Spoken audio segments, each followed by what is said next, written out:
Hello, and welcome to another episode of Wholala.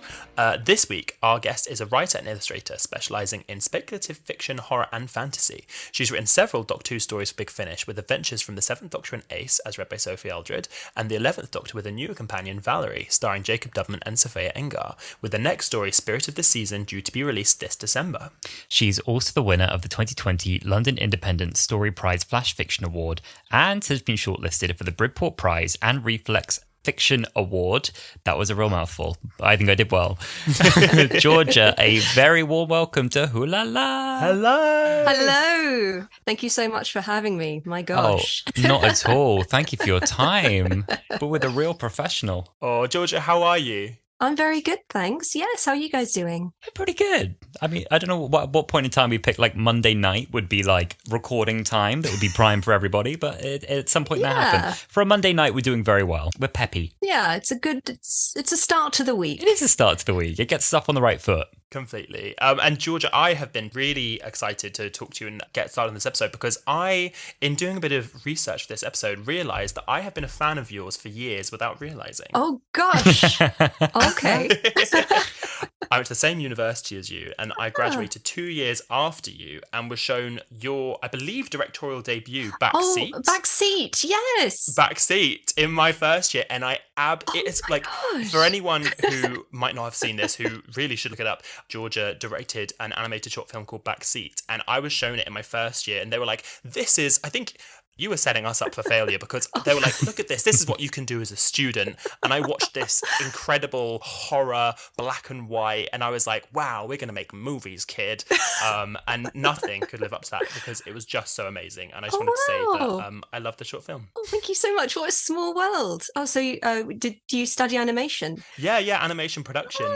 Yeah. And I think you would have been in your third year when I was in my first year, and I had no idea. Yeah. Oh, God, that is so crazy. Thank you so much. Yeah, that was I then ended up becoming a horror writer, so I think that was maybe a sign of things to come after we'd then. Was laid. Yes, yeah. It's a very cool link. I did actually watch it as well, and I did love it. Oh, thank you. See, I haven't got the intelligent mind for this. Is the monster real, or is it up to the audience to decide if the monster's real? See, like the team that I worked on it with, we've talked about that since then, and we were like, we just shouldn't have shown the monster.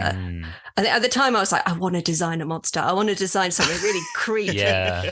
And then after then we've been like, we should have just not. Yeah. And then no, but I love decide. it. I always read it as she was like seeing it. I didn't necessarily think it was there, and so I always thought that it was kind of maybe in her mind, but then obviously led to like the horrific ending. Yeah, this is quite the teaser to go and like check out this film now. Yes.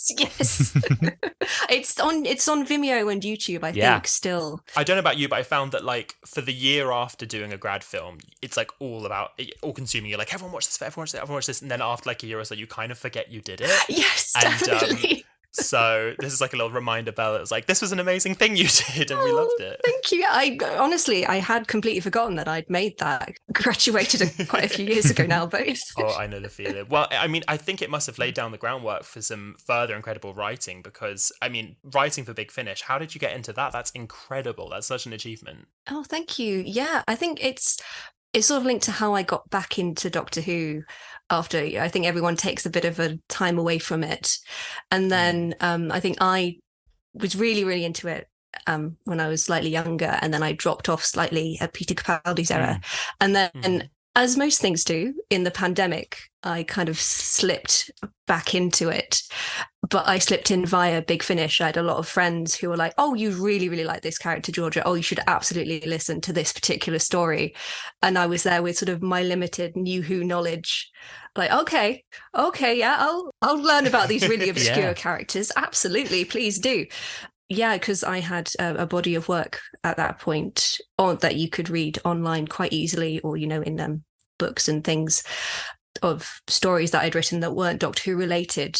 When a writer wasn't able to finish a particular story in time, they had so much on, they sent my name very nicely to one of the producers, and they were like, oh, well, we want to write something that's a bit like Ghostlight, and we see that you write things in that vein, sort of ghostly things. Would you like to write something for Seven and Ace? Wow. And I think I'd just seen Battlefield Yeah. at the time. Oh And my I was God. like, yes, please. Wow. Absolutely. That is dreamy timing if you just watch Battlefield. I Yes. mean, there are so many great 7 and 8 stories, but that is a great one. Yeah. I mean, I think the first one I saw was Dragonfire. That was my first ever Seventh Doctor, which is Seeing, like, I think Dragonfire was the one, wasn't it, with that, like, real, like, dragony beast, terrifying, Yes. always in the dark thing. And I just remember seeing that from, like, you used to get the almanacs. I don't know if you ever saw, like, the books, especially, like, when it came back in the noughties, and I'd see pictures of Classic Who before I Yes. watched it. And I think I saw that in there, and I was like, okay, that's terrifying. Yes. And scarred me for life. And the world's greatest cliffhanger ever. Georgia, just to go back a bit to kind of your Doctor Who journey, where was your entry point? Was it like us? Were you a kind of 2005 Rose fan? Oh yeah, absolutely. Nine and Rose all the way. I think my parents hadn't watched Doctor Who when it was on previously. I think my mum remembered being terrified of the Daleks, and my dad remembered William Hartnell's episodes because he's quite a bit older. But there was no sort of cultural reference for it in my house. But I was a real big TV fan, and I loved anything sci-fi, anything fantasy. That was my jam. So as soon as it came on TV, I was like, this is terrifying. Yeah. This is great. Yeah. And then I became that Doctor Who kid. I was enthralled. I loved it. I loved the Nestine consciousness, and I loved Rose. I think 9 is still my favorite Doctor, just because it left such an impact on me. You never get past your first. Oh, you never do. But I think, I like, same with us. I definitely like Doctor Who kid and proud. I think the return of the Autons, I mean, the first time I saw the Autons, obviously watching it was such a great grip for people to watch, because they are in the streets, they are out and about, they will terrify you. It's one of those things. It's making monsters out of things that you see every day, and sort of hearing that, especially as a kid, having that visual reference in your brain is so much fun. I mean, did Doctor Who light that up for you? You know, I imagine that you were a very imaginative child. I'm hoping, a lot of kind of like stories written on the PC. Oh, but yeah. How did Doctor Who kind of like shape that? How did that help kind of create a career as a writer, illustrator, voice actor? Did Doctor Who play a big part in that? I mean, when I was small, when I was, sort of in my teens, and I was still a really, really big first Doctor Who fan, I don't think I participated that much in fandom, which really, looking back on it, I'm like, why? Yeah. Why did I not do that? I think I was pretty, I spent a lot of time on Tumblr, as you do, and it was all sort of super Who-lock stuff, and I think that chased me away a little bit. I think a lot of people, when that really blew up, were like, whoa, it got a bit intense. Yes. The damage done by that era, it's irreparable. It's irreparable. Yes. I think it also launched so many people's interests, and so many people who then became professional filmmakers and writers. And fandom, especially for our generation, created so much of what is now media today. So even if we're a bit like, what were we doing? What were we thinking? And then we're like, Well, it's funny because we were recently talking about this, that all of the people who sort of grew up on the internet and grew up using, Tumblr and Reddit and all those kinds of things, and now the people who are getting into the industry, and they're the people writing the shows and working on the floor and acting on screen.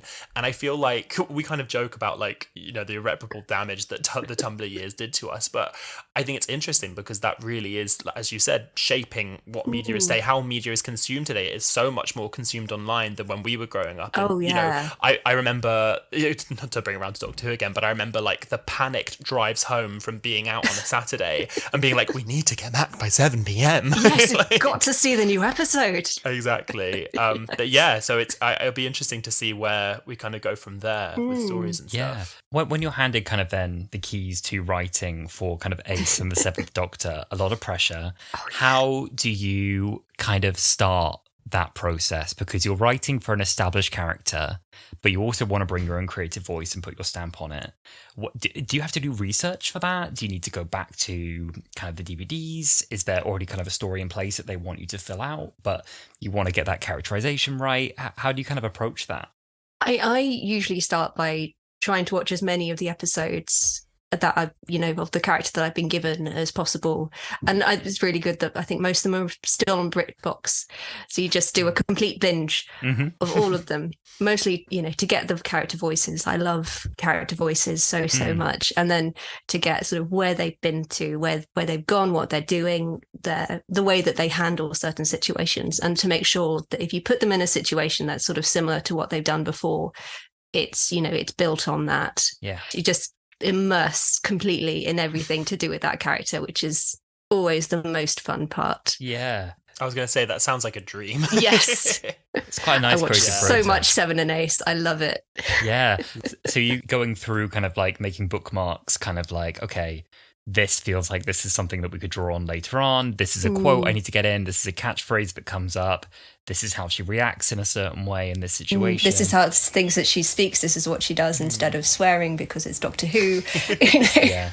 Exactly. Well, one thing that I love when I was listening to House of Masks, which incredible, by the way. Oh, thank you. Really, I would say incredible to a lot of people, that it really, because growing up, I watched, obviously, as same as you, a lot of 9, 10 and 11, and then similar, come 12, I sort of started drifting off the show a bit before I obviously came back in a hard way and ran a Doctor Who podcast. Yes. But I think that the character, how I imagine my head of the 11th Doctor, is so ingrained, and listening to Jacob's performance of your writing was like a missing episode. It was the way that you wrote stunning. He is a stunning 11. It's even in watching him in studio, he embodies it. It's fantastic. Yeah, I think I just want to be a fly on the wall and like watch it all happening and just see, because I'm listening to it and I'm like having to remind myself, I'm like, I'm like, you're right, that's not Matt Smith performing this in. I'm like, no, you're right, this isn't a script from a series 5 episode, this is new. And like, how did you find writing for a Doctor that I'm assuming you grew up watching as well? Oh, yeah. I mean, I think next to 9, 11 is my second favourite. I have such a soft spot for him, mainly because I love Amy and Rory and just that little dynamic. I adore them. TARDIS trio. Yes. But, oh, gosh, yes. Being handed that was my very first audio script that I'd ever written. I was absolutely petrified. But he's so much fun. And then getting to sort of shape Valarie as well, because that was the second episode that she'd ever been a part of the TARDIS team in. Was so much fun. How did that work in the process of writing? Because I know obviously yours is the second story in the 3. Were you given the script from the previous episode? How did you find picking up from a new character that didn't have any media out yet? It's tricky, especially sort of when it's someone sort of fresh and new, and we did have sort of things written for her already that you could go through and be like, okay, so this is how she responds to this is how she sort of does this. Oh, she's quite bullshit and she knows what she's doing and she's very clever. But then you'd be like, oh, lay little bits that are like, okay, this is how she'll do this if she's never been in this kind of situation before. This is something from her childhood that you can kind of slip in and then start to build on that framework of character. And then you're like, oh, and now, the next person I pass this to, they can then build on that as well, which I think is one of the brilliant things about Big Finish being such, a collaborative effort. Almost, all the time, is that you do have fans kind of being like, okay, then we can do this, and then we can do that, and then we can do this going forward. You can sort of shape it. That's very cool. Yeah. That's really exciting. It's quite a nice thing that you can always claim you've done, really, is like help build a new companion story is such a dream, really, to have a part in doing that. What's it like when you actually get to hear voice actors bring it to life for the first time? Because you've done voice work yourself, but when you actually hear someone kind of in a studio performing it, especially when it's an impressionist like Jacob, that must be quite surreal to hear it, kind of the words you've written. Oh, yeah. I mean, it's stunning. I mean, the voice work that I do, I mostly do narration for, horror podcasts and things like that. So I'm used to just having a prose piece that I just read all of. And then if a character has a voice, I'll do the voice for that, but it won't be the whole bit of it. So then going into a studio and being around professional actors, and then most of the time they say the words exactly how I pictured it. Well, if they don't, then it'll be this new wonderful way that I'm like, oh, crap, that's so much better. And it's humbling just to be in there and be like, oh, I get to be a part of this. This is fantastic. And they're always so good. Absolutely all of the cast. It's a joy to watch. I really loved, both in the performance from Sophia and yourself with the writing, how even just in that one episode, obviously you build a bigger picture for her when you listen to all three, but even just within yours, she's like becoming one of my favorite companions in such a weird way. And she's willing to like let the Doctor go off and do his thing, and she's like, I'm gonna go do my thing. And when she's in a new place, obviously this is the first time she's gone back in time, she's in a whole new place, like she's never seen this before. This is not like her home, this isn't like anything she's seen, and she just wants, I like when 11 says like, what do you want to do you want to go do this or go do that or go do this, and she just says yes, all of the things in whatever order you think is best. Because I was like, that is exactly what I would do if I was in that situation. Just, I want to go everywhere and do everything, please. I want to do all of the things. It's so interesting hearing about her in that environment. What made you choose 18th century Venice to set her first adventure? Did you get complete choice over that, or was that a more collaborative decision with Big Finish? Or I think originally I pitched like Regency Bath. It's like a ballroom in Regency Bath, and then we had another story that was coming out that was set in that era. So my producer was like, well, could you give us some more locations that we could do this in, so it could really be anywhere with a party, because that was the main crux of it, was to get them into this party. And I was like, okay, we could do like New York, turn of the century, a big New Year's Eve party, or we could do Venice. And then both me and my producer were like, oh, we love Venice. We've got to do Venice. It's set now. We're doing it. We've decided we're doing Venice. I mean, it's a place as well 11's been before. So he's like, I know all of this. So you've got that built on like structure for him. And I just think it's such a smart choice to take her into this ball. And it's almost like overwhelming her. But what I really liked about how you wrote her character is that she never seemed overwhelmed.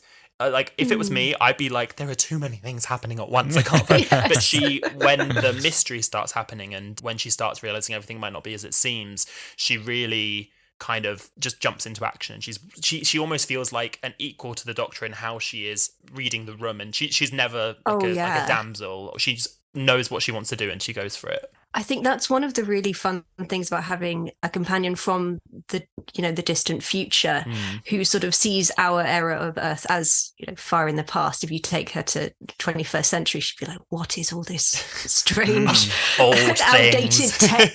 Yes. Exactly. And a version of Earth that is so consumed by, this one corporate entity to then set her free in a version of Earth that is nothing like that.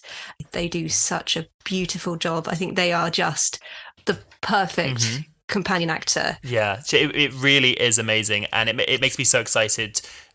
What happened when I listened to your episode is I got to the end of it and I was like, I can't wait for next week. Like, it took me right back to like watching the old episodes, and I was like, what are they going to do next? And I was so excited, obviously, to see that you've got more stories come out with Doctor and Sophia as well.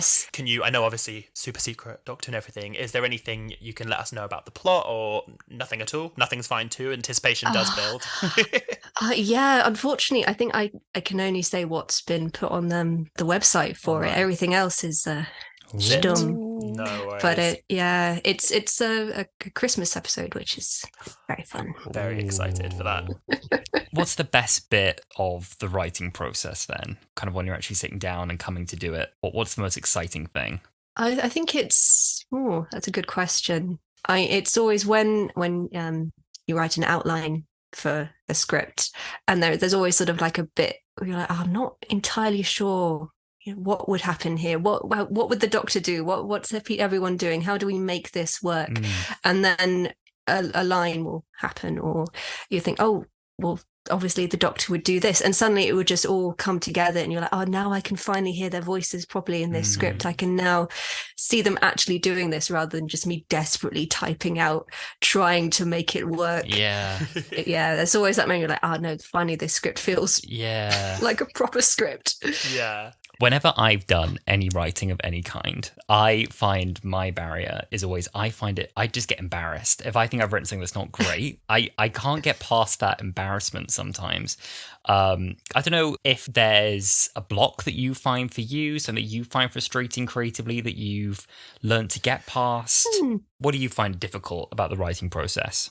I mean, I started writing properly over lockdown, so I've really only been doing this for a couple of years. Wow. But a really, really like good piece of advice I was given when I first started was that your first draft, it's supposed to be crap. It's supposed to be like the most unintelligible thing you've ever written. It's just you trying to get from point A to point B, and you're telling yourself the story you're trying to tell. Yeah. And then it's all the other drafts you make into something that you want someone else to read. So the important thing is just trying to finish it. And then you can sort of put it to one side and be like, right, what am I doing next? And then you come back a little while later with the thing that you've just written and like, okay, how do I fix this? What don't I like about it? What am I finding embarrassing about it? And then you kind of go from there. So as long as you can finish something, you can make it into something. Nice. That's very good advice. I think I can be a perfectionist. And I think that can be tricky, is you want your first draft to be incredibly polished. But I think it's that, isn't it? You've got to kind of enjoy the process, I think, the refinement bit as well. Yeah. It's like, oh no, it's like the fifth draft will be the nice one. This is fine, yeah. Yeah. As someone, like you were saying, who's sort of come into professionally writing more recently, how did you find writing for a client, like for Big Finish, compared to writing for fun, like writing for yourself? It was interesting. Yeah, it's such a different process. I mean, when you're writing for yourself, you don't have a deadline, or unless you've got something that you're writing for a competition or you're writing for an anthology that you're trying to send to. Whereas, you've got a deadline for something and you've got certain hoops that you have to jump for because you've got certain approval, things like the BBC have to say yes to something, and then Big Finish has to say yes to something, and then right, you can start. So it's a whole different thing. But I think because you probably appreciate this as well, I come from the creative industry with character design is my day job.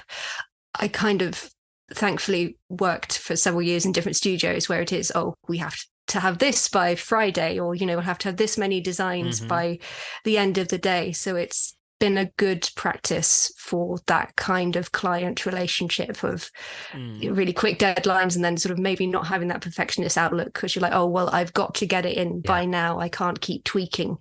So it's been a good good practice in that respect. Do you ever find yourself, like you said, from someone from a creative brain? I now work in TV production, so that's but I always find myself sort of falling back on those crutches of, I guess, not to again be like back at uni, but like what you learn when you're figuring out all of the visual creativity. Oh yeah. When you're writing, do you ever find yourself falling back on that like visual work? And how do you take what you're seeing in your head and bring it down to what you're writing on page? Yeah, I suppose with script writing, especially for audio stuff, you always have to be really aware that your audience can't see anything. You're basically just tying them to a chair in the middle of a very dark room, and all they can do is hear stuff. So you have to be like, okay, if I can see this door that's in front of these characters, no one else can, but you also can't be like, look at that door over there, isn't it red? I not so much with Big Finish, but it's so funny when you do hear these kind of audio dramas. I remember years ago, I separate to Doctor Who, I'm obsessed with The Wizard of Oz, and there is a radio drama. Oh my god. If you've not listened to this, then you need to listen to this. There's a radio drama from, I believe, the 50s with Judy Garland of The Wizard of Oz, where they said, okay, we're going to do The Wizard of Oz, but as an audio drama, and Judy's coming back. And it's the exact same plot, but it's so funny listening to it, obviously like 20 years after the film, because they do exactly that. They're like, what's over here? I think it's a yellow road. Let me get nearer. Yes, that is a road made of yellow. And like, it's always so funny when you catch one of those moments at some point where they're like, let's go down this road that's over here to the left. Like, it's so funny when you hear it. Oh gosh, I'm gonna have to hunt that down now.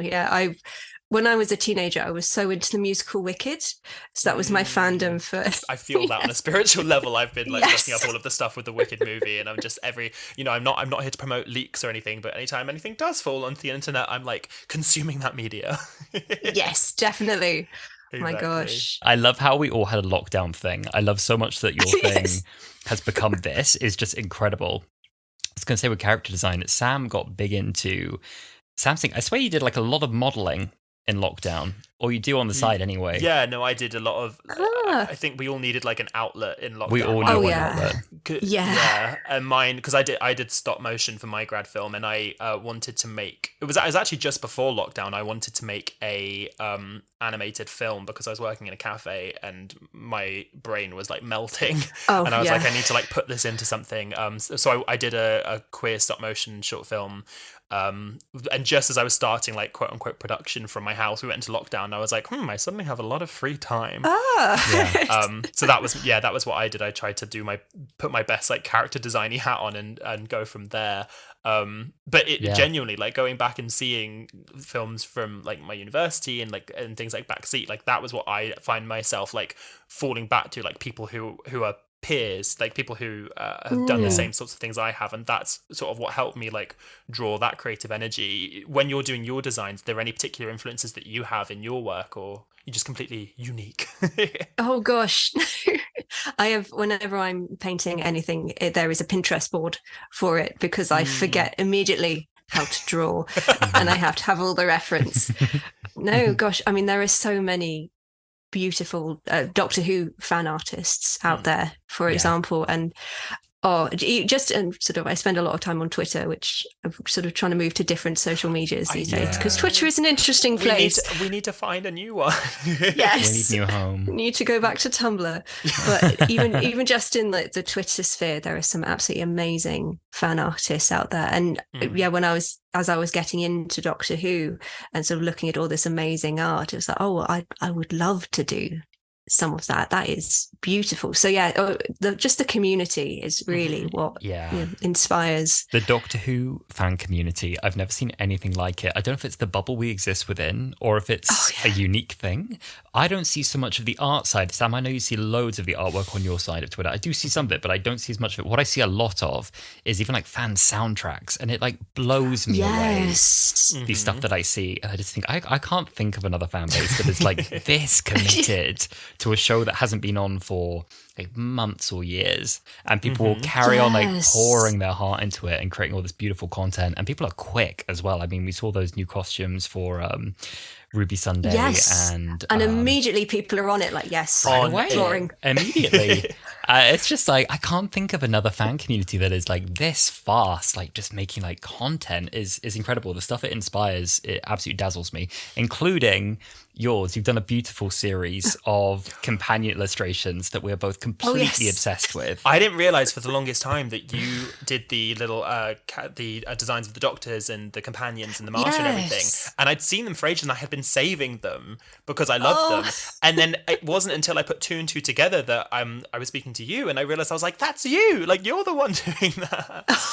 They're so good. Honestly, really good. Oh, cheers. Yeah, it's sort of become an ongoing project for me. As I started out, I think, gosh, it must have been about a year ago, drawing the Doctors. And I was like, I haven't sort of done a proper character design thing in a while. I'm just going to see what I can make these look like because they're such beautiful designs anyway, all of their costumes.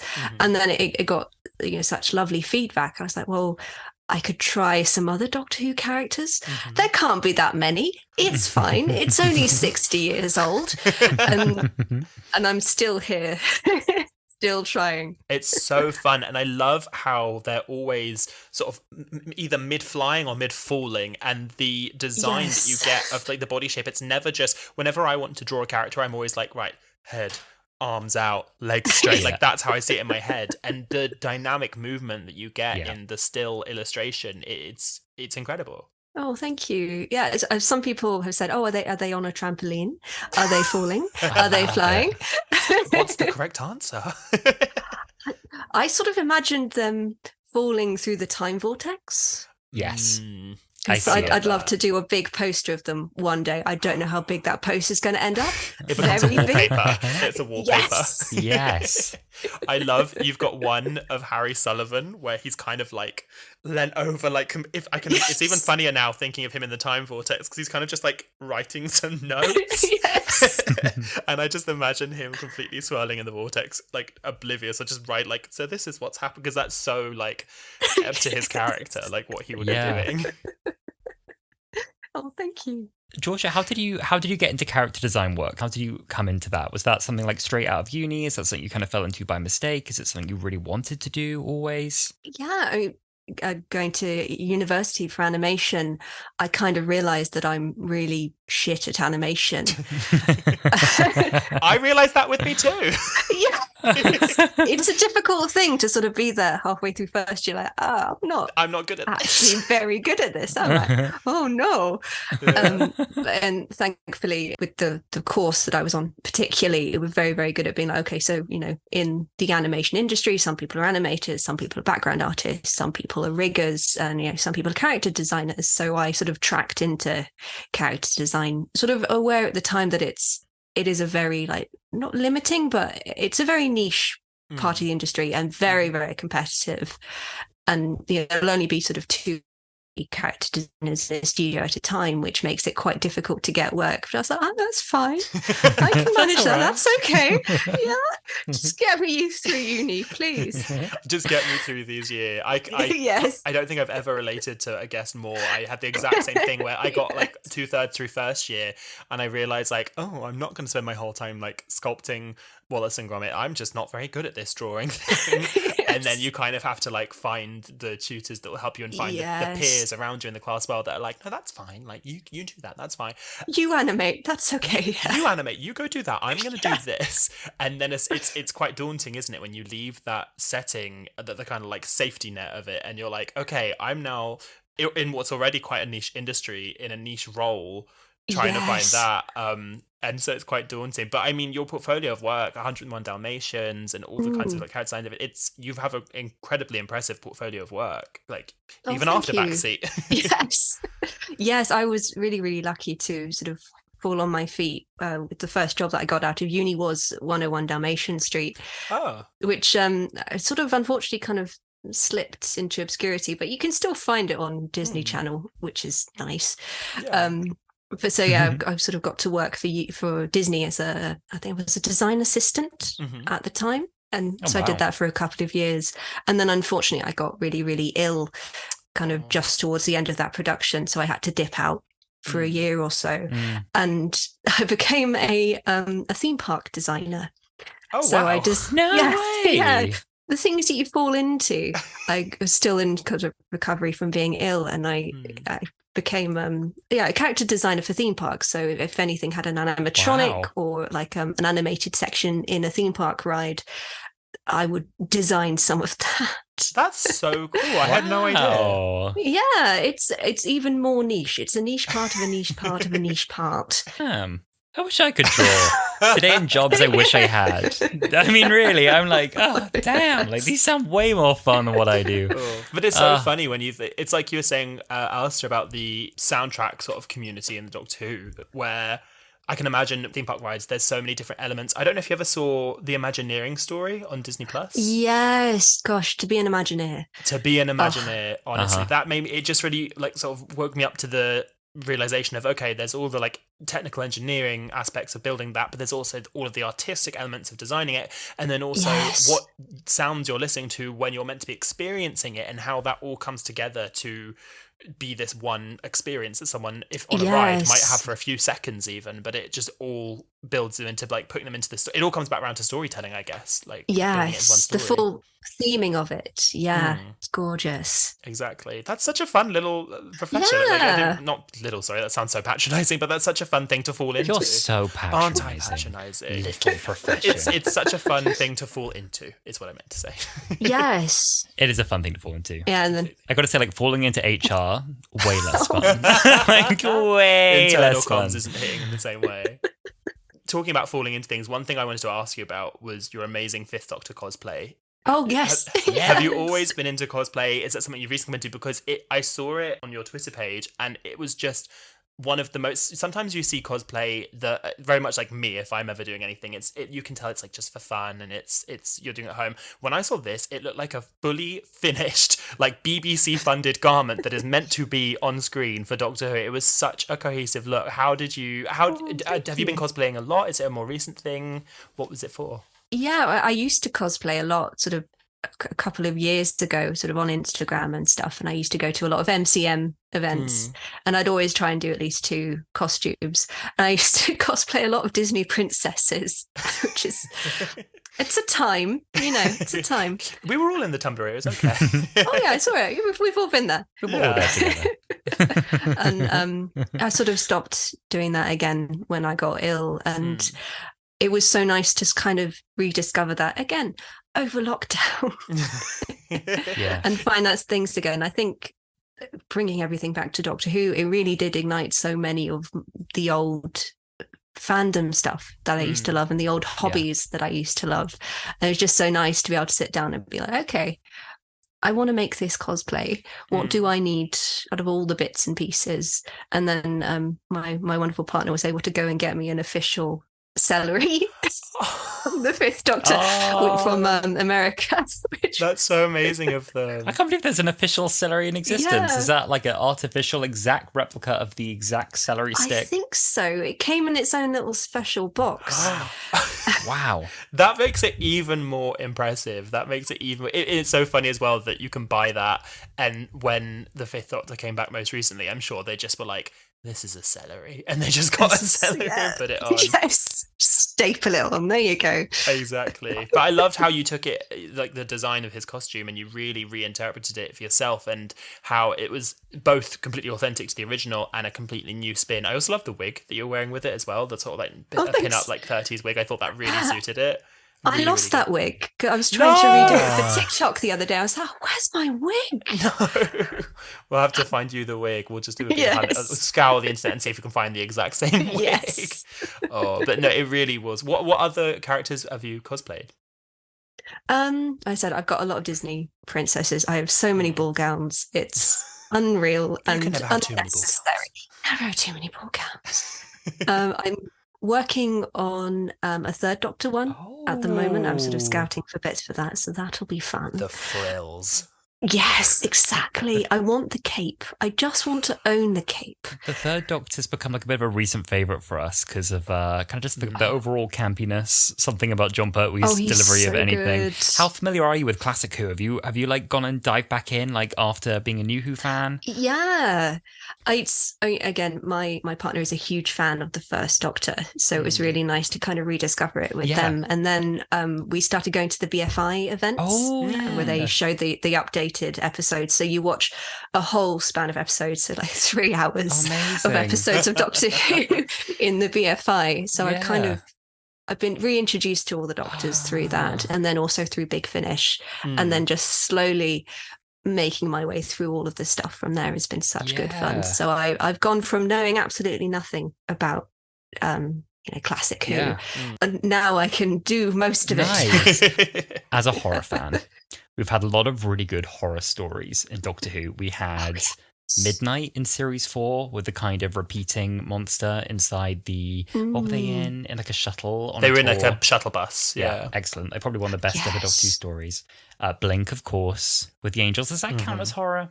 I'm not sure. Yes, of course. Okay, yes. Okay, I'm sorry, I don't know. And then another one was The Waters of Mars, sort of zombies in that such one. A good one. Proper zombies. I love that. The one that I couldn't watch it. No. Terrifying. Yes. And the one that stuck out in my childhood, The Satan Pit, with the actual Satan in it. Yeah, yes, actual Satan. Yes. The real devil. If you were to write a TV Doctor Who horror with no limits and no age limit, money is not an issue. Where do you think you'd go? What kind of thing would you like to see if you were to really push the boat out? That's really putting you on the spot. Yeah, gosh. See, for me, the perfect Doctor Who monster, just because they've always absolutely skin-crawlingly terrified me, are the Cybermen. Oh, yeah. Like, one-off episodes are, gorgeous. Yeah. I love Blink. I love Waters of Mars. All of that is just perfect. But the Cybermen have always absolutely terrified me just because of what they can do, what they represent. Yeah. Mm-hmm. It's like the Borg in Star Trek. It's that idea of sort of ego death and the death of the self. Yeah. So I think if anyone gave me the reins to the Cybermen and just maybe it's a Dr. Light episode exploring what sort of the Cybermen are like, what it's like to be a Cyberman, or the humanity trapped inside that machine, or sort of what they do if they're lost, or something to do with that would be terrifying and so much fun. I'm stealing this. I genuinely, I love all of the Cybermen stories we've been getting recently, but the one, and I think, again, this might just be me falling victim to nostalgia as well, the horror that I still get when I think of Rise of the Cybermen, Age of Steel, the David Tennant and Rose episodes of the Cybermen, where you see all the people being brought to that factory and you're watching that shot of all of the like machinery, and you just hear like sawing and snipping and cutting and screaming, and it really the reminds rock music in the background. With the rock music in the back, and then at the beginning when it goes like in the jungle, I was just for a second, like, I was like, did I was... imagine that was in it, or was that in it? Because I haven't gone back to that for a long time. Oof! It was in it. Oh my god! Really, that sticks with me, and you really remember that these are were chopped up bits of people in this. Yeah. It's so hot. Yeah. That would be such a good one for a full like horror. Oh, absolutely, yeah. We realised going back as well, we recently watched Spearhead in Space together. We've been dipping our toe very much into some of the classics. We have a lot more to do on our classic Enlightenment journey, I fear. And we watched Spearhead in Space with the Autons. I don't know if you've seen that one, but it's John Pertwee's first episode. I've not seen that one, no. We had such a good time. And there's something about there's something about just the whole analog style of the 70s as well, and the way it's filmed. Something just lends itself to like the creepiness of those episodes. But the Autons in that are really, really horrible. They have like the prosthetics they have on them. They have like hollow eyes, and they have this weird way of walking. They look really shiny and plastic. They're really, really terrifying. That's a great one to go back to. Nice. I'll have to watch that. Yeah, definitely. It is really good. If you coming off the back of classic Doctor Who through classic and New Who, I feel like New Who as well now is getting so long that I think of New Who and then I think of New Who, where there's like Capaldi and Jodie, and then there's also like My New Who, which is like 9, 10, 11. If you could write for any Doctor or any companion, who would you want to write for? Be it on screen or on Big Finish? Gosh. Again, really putting you on the spot. Yes. It was such a treat to write for the 11th Doctor. I think if I hadn't written for him, that would be straight number one. I think I'd love to write for 9. Yeah. Christopher Eccleston, I adore him. I think he's such an amazing Doctor. It would be great to write for 3. I think he'd be so much fun as well with Unit. Yeah, a real like unit romp. I think looking back on those episodes and also hearing the Big Finish dramas they're doing at the moment, I know they recently had one where the 3rd Doctor meets a present day Joe Jones, and that kind of dynamic, like bringing him more into the modern world. I think there's so much that you can explore, because you can obviously stay within their era and like the kinds of adventures they were on screen, or you could take them and say, I'm going to put them somewhere they've never been before, or do something they've never done before. And I think that to bring back around to the story that you were writing for, we've said before that we would love to see a companion outside of present day England, which is what we've mainly been getting. And I think that's such a fun dynamic to see the Doctor with someone, obviously everyone's from a different time to him, but from a different time to the audience, and like getting their perspective on the adventures. Yeah, especially because so much time has passed between that era and now. It's like I'm going to get the name wrong now. It's Old Doctor's New Monsters. Yes. Where you put the Big Finish series, where it's older Doctors. The 6th Doctor with the Weeping Angels and things like that. Yes, and they get to meet what's new in the Doctor Who universe. So it's this beautiful sort of merging of stuff that already exists but hasn't had a chance to meet yet. Yeah. Well, this is the perfect thing, and this is what I love so much about Big Finish, is that people always joke about, like the Whoniverse, but they really are a universe of stories to be told, and more often than not, the Doctor is always clued into who the monster of the week is, even if it's a new monster for the audience. And I always think, I'm like, what was the first time the Doctor met the Weeping Angels? When was the first time the Doctor saw the Jadoon and things like that? So when you do see those new monsters pop up with classic Doctors, it's such a fun little romp. You're like, oh, that's how he knows what they are. That's how he knows. Yeah, he hasn't just got like a Protex at the bottom of the TARDIS. Like, it's just like, let's go, gotta catch them all. Yes. There are so many exciting stories. Obviously, your stories come out as well in December, but stories come up especially with the 60th coming out with Big Finish and on screen. What kinds of things would you like to see from Doctor Who in the future, either like in the upcoming 60th or maybe beyond? What kinds of things would you like to see on Doctor Who? Yeah, I am so excited for whatever's coming next with the Russell T. It's everything that we're getting from set. He knows how to bait us. It's so good. Exactly. I think he really knows like who's watching Doctor Who, and he's like, this one's for the LGBTs. Yes, exactly. I'd love to see sort of more representation in Doctor Who, sort of more queer relationships, sort of more explorations away from what we've seen. That'd be really beautiful to see. We were talking recently, we did an episode about queer representation in Doctor Who, and we were saying that on-screen representation for the queer community hadn't really been on Doctor Who until 2005, and then it's been on-screen since. But it has always been such a queer show, even derived from the original producer of the show.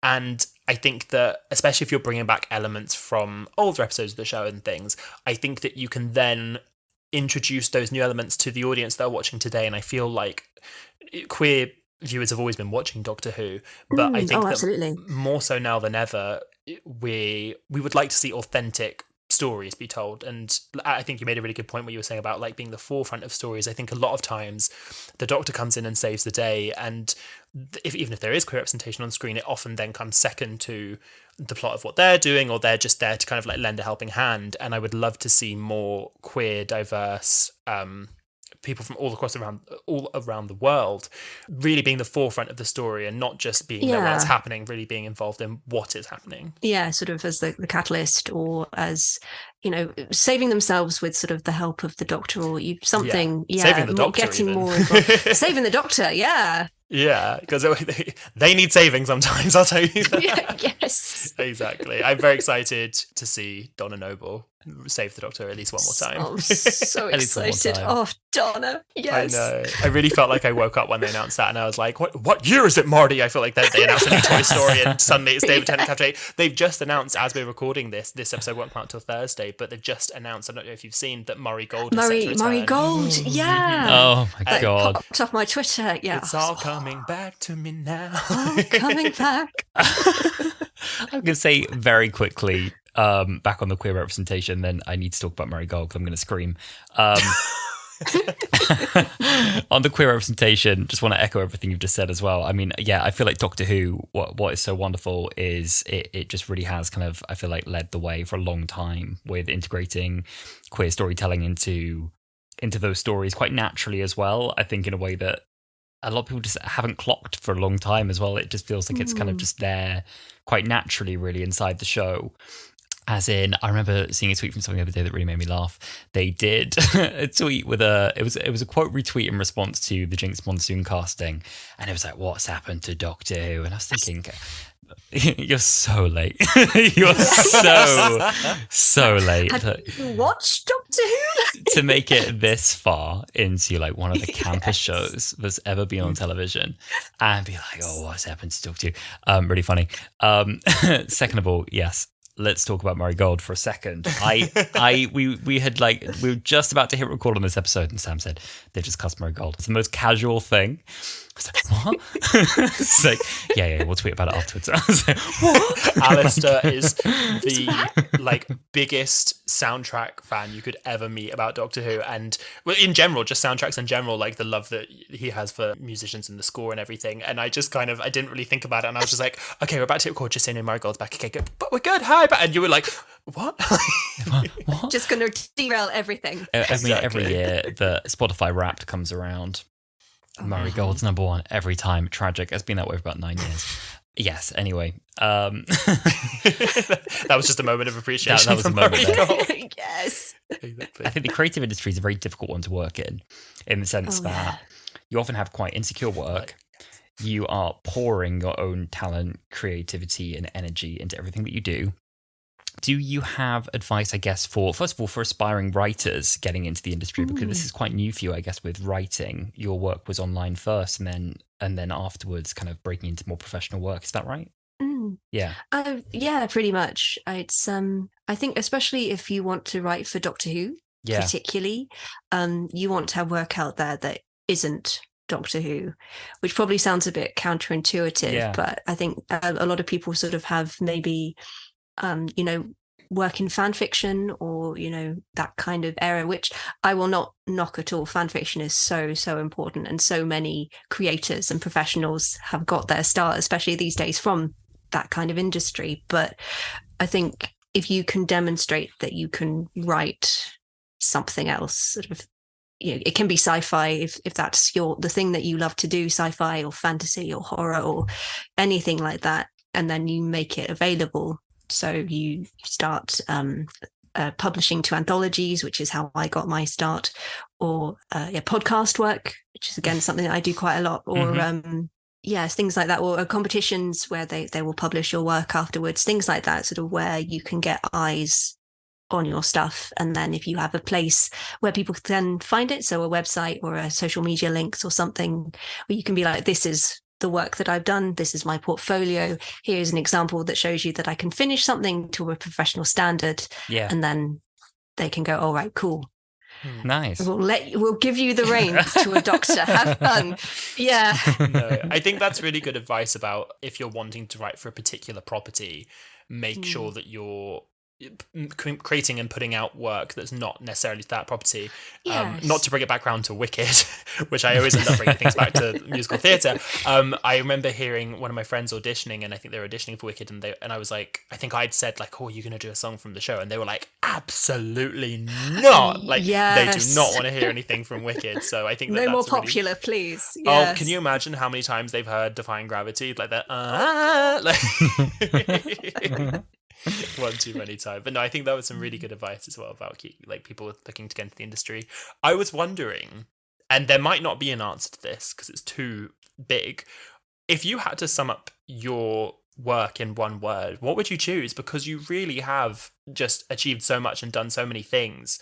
I was trying to think how, when we were talking about in the intro, how to summarize your work, but you can't summarize it in one sentence. You've done so many things. Oh, thank you. I suppose it's quite eclectic then. Yeah. That's a good answer. That's a good answer. A little bit of everything.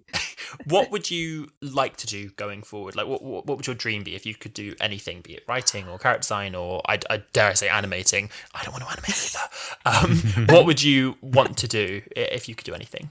I think writing-wise, I'd love to work for TV. I think everyone sort of, if you've written a Doctor Who thing, you'd like to get poached for the TV show. But in terms of just sort of Big Finish stuff, there are definitely characters that I would love to be given the chance to write for. So I'm really hoping maybe in the future I'll get to do that. See, my favourite character in Doctor Who is quite obscure because I came back in through Doctor Who. So I love the 11, the villain, the 11 with he's for people who may not know, he's a Time Lord with regenerative dissonance. So all of his past incarnations live on in his head as separate entities. So he's constantly bombarded by a barrage of voices. And he is so great. I love him. He's awful. But this is the thing about Big Finish is that when people don't listen to it, I meet a lot of Doctor Who fans, obviously, that watched it as a kid and then sort of stopped watching, or watched it and then went away and came back, or have just watched it the whole time through.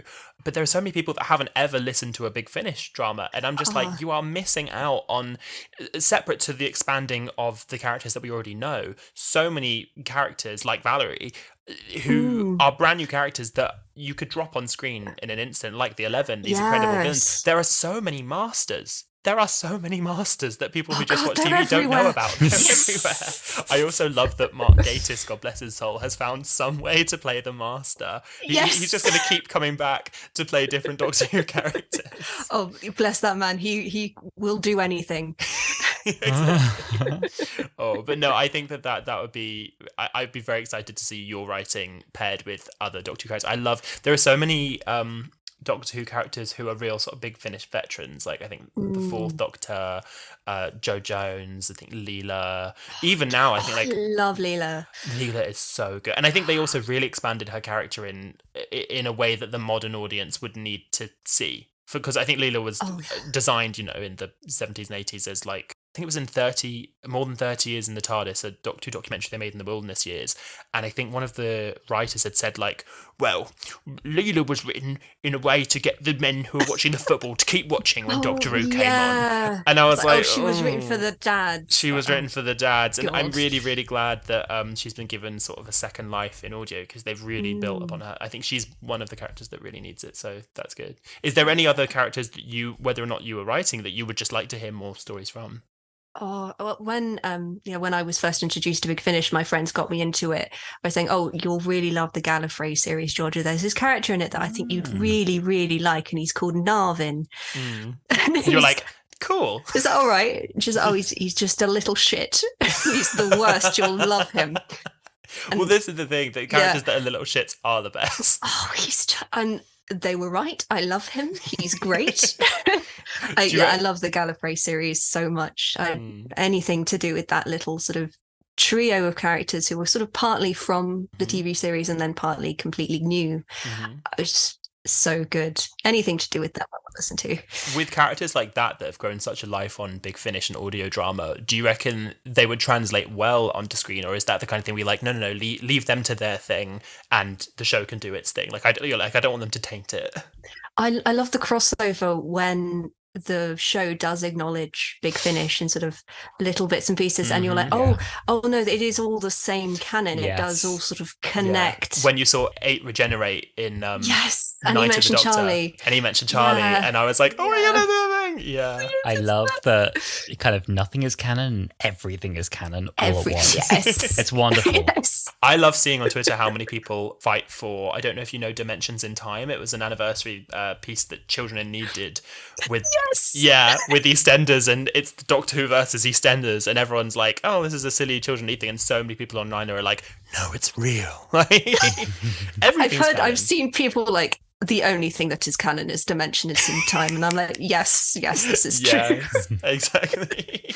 I love it. Well, I mean, I don't know about Alasdair, but I am very, very excited to see Doctor Who in general, what's going forwards, but also what you do with your character design going forwards, but also your writing. I'm very, very excited to listen to the new audio drama in December. It's going to be very exciting. Oh, thank you. I'm so excited. One final question from me would be, if someone was going to get into Big Finish, do you have a recommendation for a good starting point? If you're going to recommend one audio at random. This is where I forget the names of every single Big Finish ever. Just describe the general story if you can't remember. There's the very first one I ever listened to. Oh, this is terrible. I've completely forgotten it, and it's one of my favourites. I think it's Sixth Doctor and Frobisher, I think.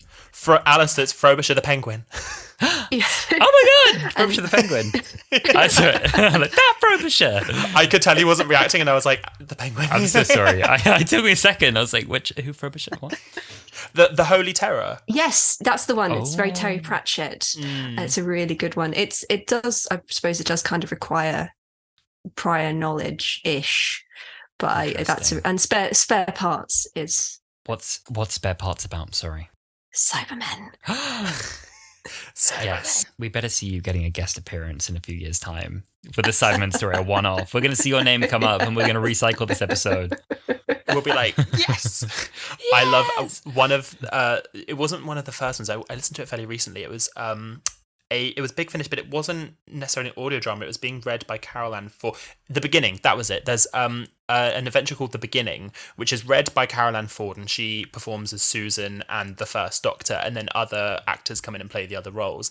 But it describes the day that the Doctor and Susan stole the TARDIS and what their first ever journey was. And that is so fun. And like, you kind of work out why the TARDIS is janky and it never quite works properly, and how William Hartnell's Doctor would have reacted to that.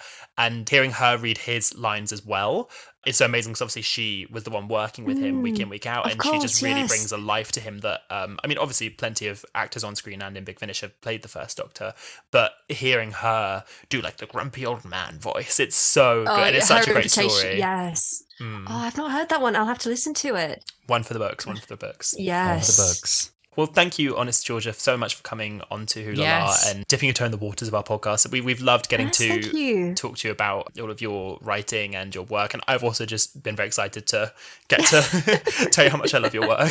Oh, thank you so much. Thank you so much for inviting me. It's been really, I've been listening to your backlog and it's been so much fun. So it's lovely to be here. Oh, thank you. Well, it's been a pleasure. It's been really nice speaking to you. And it's so interesting to hear about the whole process, everything that goes into kind of the magic of audio dramas as well. And spending time with two wonderful creatives here tonight as well. It's made me feel very jealous of the lovely stuff you guys get to do.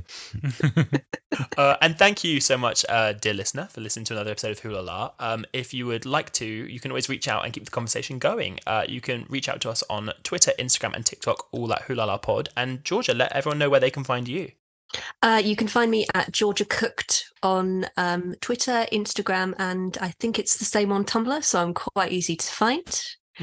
And yeah. I love that you got that username as well. It's such a fun username. Yes. It's one of those ones you make when you're about 20 and then you regret it for the rest of your career. But then you come back round to it. It does make it easy to find. Yeah. Oh, well, thank you so much for listening to another episode of Wholala, and we will see you next week. Bye. Bye.